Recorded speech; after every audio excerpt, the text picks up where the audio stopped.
قیمتی پتھر۔ کئی سال پرانی بات ہے، ایک چھوٹے سے گاؤں میں رحمت نامی ایک کسان رہا کرتا تھا۔ وہ سادہ مزاج، ایماندار اور محنتی انسان تھا۔ غربت اس کی زندگی کا حصہ تھی، مگر اس کے چہرے پر ہمیشہ قناعت کی مسکراہٹ ہوتی۔ اس کے 2 بچے تھے اور ایک بیوی تھی جو ہمیشہ اس کا ساتھ دیتی تھی۔ ہر صبح سورج نکلنے سے پہلے رحمت اپنے بوسیدہ لباس میں اور ایک پرانی ٹوپی سر پر پہنے کھیت کی طرف جاتا۔ وہ دن بھر مٹی میں پسینہ بہاتا اور شام کو واپس آ کر 2 وقت کی روٹی لے کر خوش ہو جاتا۔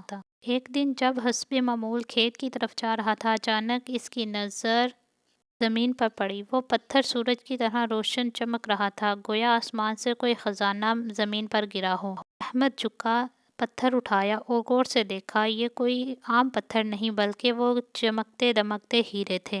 وہ حیران ہو گیا۔ لمحہ بھر کے لیے وہ اپنی جگہ ساکت ہو گیا، پھر دل میں کئی خیالات آنے لگے۔ اگر یہ ہیرے بیچ دوں تو میری ساری غربت ختم ہو جائے گی، میرے بچے اچھے اسکول میں پڑھیں گے، بیوی کوئی دوائی ملے گی۔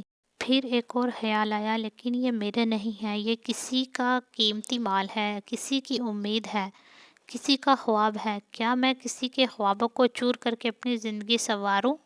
کچھ لمحے وہ پتھر کو دیکھتا رہا، پھر آہستہ سے دونوں ہیرے اپنی جیب میں رکھ لیے، مگر ان کے مالک کو ڈھونڈنے کا پکا ارادہ کر لیا۔ اگلے دن وہ شہر گیا۔ وہ بازار میں پھرتا رہا، ہر ایک سے پوچھتا رہا، کیا کسی کے ہیرے گم ہوئے؟ کیا کسی نے اپنی تلاش کا اعلان کیا ہے؟ لوگ اسے عجب نظروں سے دیکھتے، کچھ ہنستے، کچھ اسے پاگل سمجھتے، کچھ چپ رہتے، مگر وہ ہر دروازے پر دستک دیتا رہا۔ 3 دن گزر گئے۔ وہ تھک کر مایوس ہو گیا۔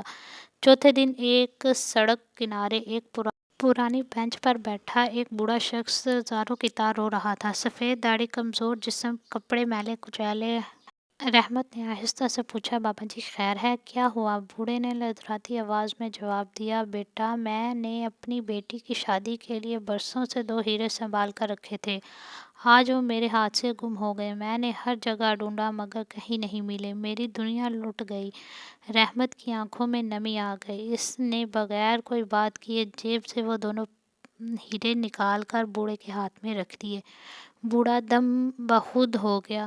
اس کی آنکھوں سے آنسو بہنے لگے، مگر اس بار وہ آنسو غم کے نہیں بلکہ شکر اور خوشی کے تھے۔ بیٹا تم فرشتے ہو، آج کل کے دور میں کون کسی کی چیز واپس کرتا ہے؟ رحمت نے مسکرا کر صرف اتنا کہا، بابا جی میں غریب ضرور ہوں لیکن بے ایمان نہیں ہوں۔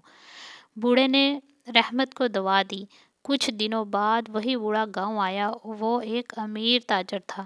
وہ اپنی بیٹی کی شادی کے لیے زیور خریدنے گیا تھا۔ اس نے نہ صرف رحمت کی مالی مدد کی بلکہ اسے شہر میں چھوٹی سی دکان بھی لے دی۔ کچھ سالوں میں رحمت نے ایمانداری، محنت اور خلوص سے اپنا کاروبار بڑھایا۔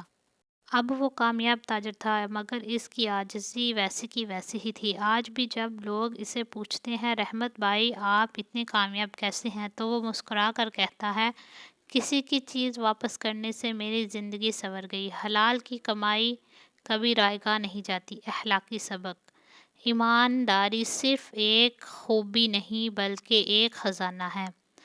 رزق حلال کم ہو تو بھی سکون دیتا ہے اور حرام ہو تو دل بے چین رہتا ہے۔ کسی کی امانت لوٹانا، کسی کا حق ادا کرنا، یہی انسان کی اصل عظمت ہے۔